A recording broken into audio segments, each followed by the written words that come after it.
Hello everyone, I welcome you all to Alina Botany classes, and today we are dealing with very important topic of botany और biology, that is bacteria.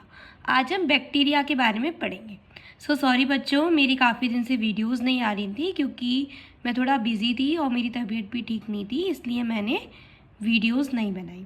But आज से daily videos आएंगी और आप अच्छे से पढ़ना. Okay, so start करते हैं अपना टॉपिक बैक्टीरिया. सो बच्चों देखो, जो बैक्टीरिया हैं वो स्मॉल यूनिसेलुलर प्रिमिटिव प्रोकार्योट्स हैं.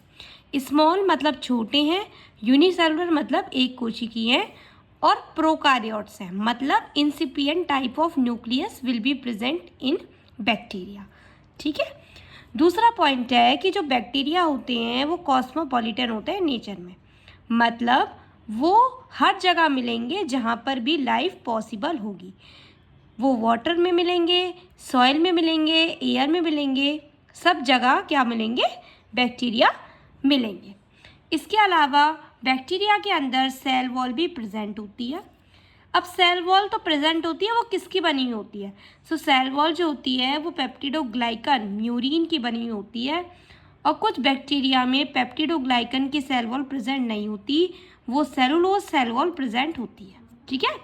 फॉर एग्जाम्पल एजिटोबैक्टर वेंट्रिकुलस में cellulose cell wall will be present.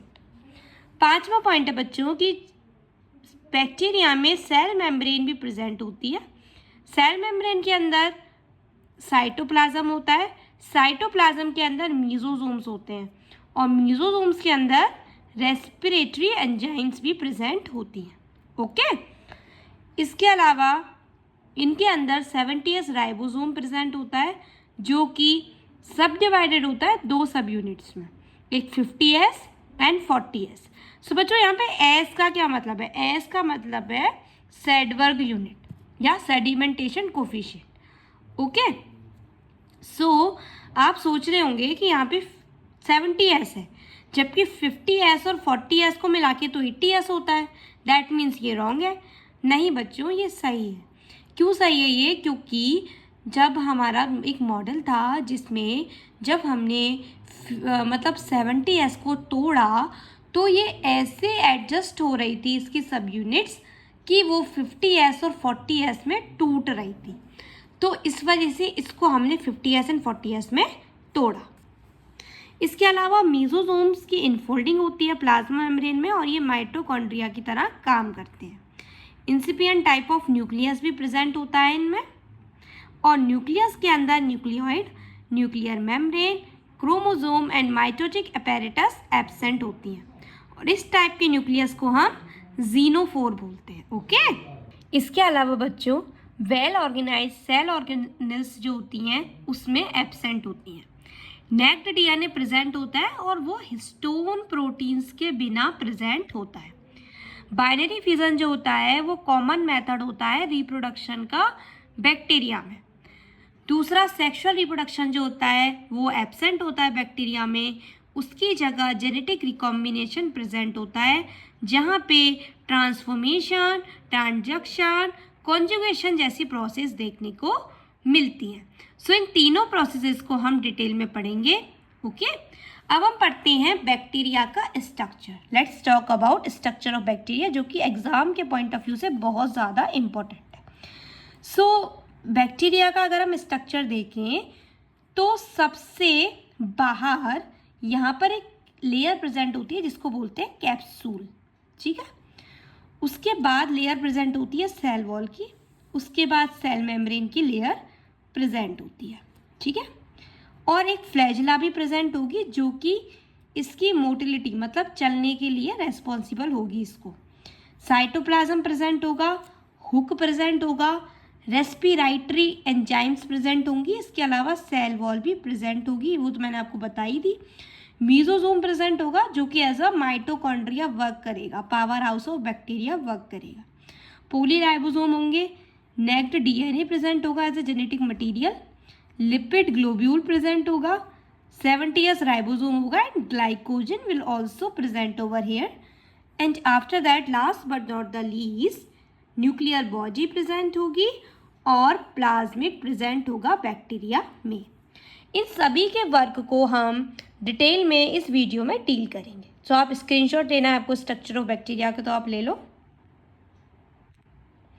I hope आपने स्क्रीनशॉट ले लिया होगा। सो अब हम पढ़ते हैं एक एक हमारा जो भी स्ट्रक्चर है बैक्टीरिया का, जिस स्ट्रक्चर में बैक्टीरिया के स्ट्रक्चर में क्या क्या मिल रहा है उसके बारे में पढ़ते हैं।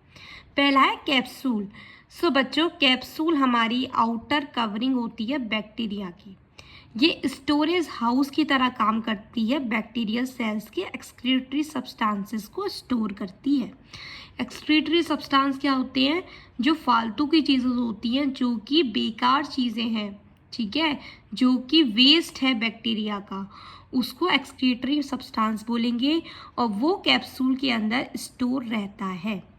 कैप्सूल पैथोजेनिक नेचर की होती है, मीन्स कैप्सूल डिसीज को कॉज करती है।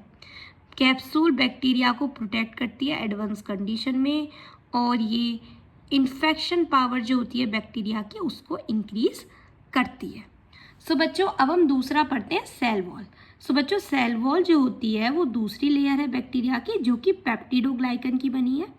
पेप्टिडोग्लाइकन को हम म्यूरिन भी बोलते हैं। वो N acetyl glucosamine and N acetyl muramic acid से बनी हुई होती है। Now let's talk about the plasma membrane. So अगर हम प्लाज्मा मेम्ब्रेन की बात करें तो वो उसको हम सेल मेम्ब्रेन भी बोलते हैं। वो लिपोप्रोटीन की बनी हुई होती है। मीजोसोम जो होता है वो सेल मेम्ब्रेन का सरफेस एरिया बढ़ाता है। चौथा पॉइंट है साइटोप्लाज्म। तो बच्चों देखो, साइटोप्लाज्म दो यूनिट्स में, दो पार्ट्स में डिवाइडेड होगा, एक लिविंग पार्ट्स, एक non living parts. Living part वो पार्ट होगा जो कि ribosome, pili, flagella and mesosome consist करके रखेगा। इसके अलावा नॉन लिविंग पार्ट वो पार्ट होगा जो कि protein, lipid, amino acid, glycogen, iron, sulphur etcetera रखेगा कंसिस्ट करके, और non living part as a source of energy of bacteria की तरह वर्क करता है। इसके बाद है बच्चों न्यूक्लियोइड। सो देखो, जैसा कि मैंने आपको बताया शुरू में ही कि जो बैक्टीरिया होता है वो प्रोकैरियोटिक ऑर्गेनिज्म है। That means incipient type of nucleus present होगा बैक्टीरिया में, और इस न्यूक्लियस के अंदर nucleoid chromosome, mitosis apparatus, nuclear membrane absent होती है। इस तरीके के न्यूक्लियस को हम इस तरीके के न्यूक्लियस जो कि बैक्टीरिया में मिलता है उसको हम ज़ीनोफोर बोलते हैं, जो कि बहुत इंपॉर्टेंट है। वन वर्ड में पूछ सकते हैं, what do you mean by genophore? So genophore is a type of nucleus which is found in bacteria in which the nucleoid chromosome, mitosis apparatus, nuclear membrane are all absent. ठीक है।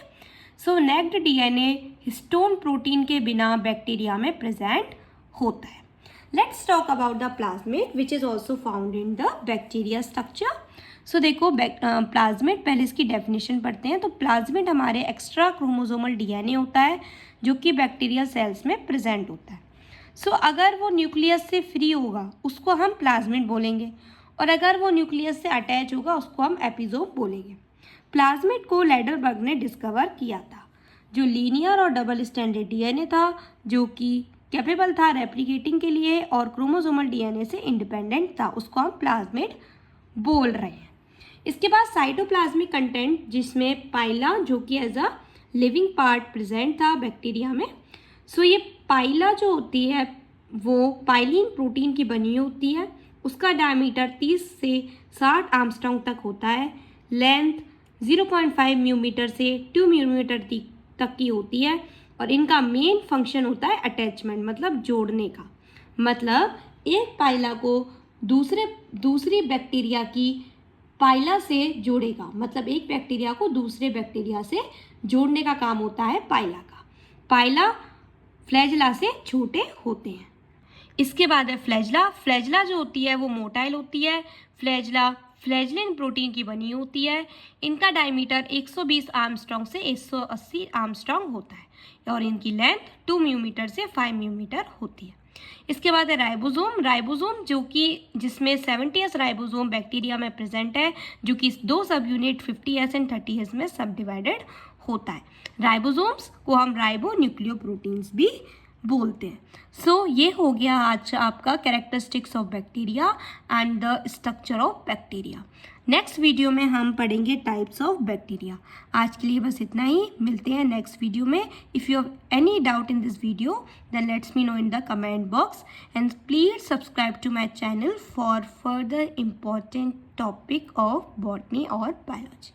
आज के लिए बस इतना ही। Okay, bye, take care.